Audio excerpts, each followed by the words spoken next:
Hey everybody, this is a real quick video in case you have a Jabra Elite speaker and you need to do a hard reset to the factory default settings on it.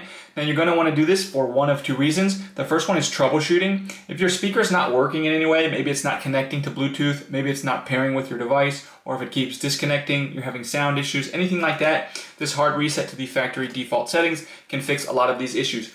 Now you will need to set it up and pair it and everything again as a new speaker because everything will be deleted off of it. But that's the second reason you might want to do this, is if for whatever reason you just want to get a fresh start with this speaker and set it up like it's new. It's really very easy to do.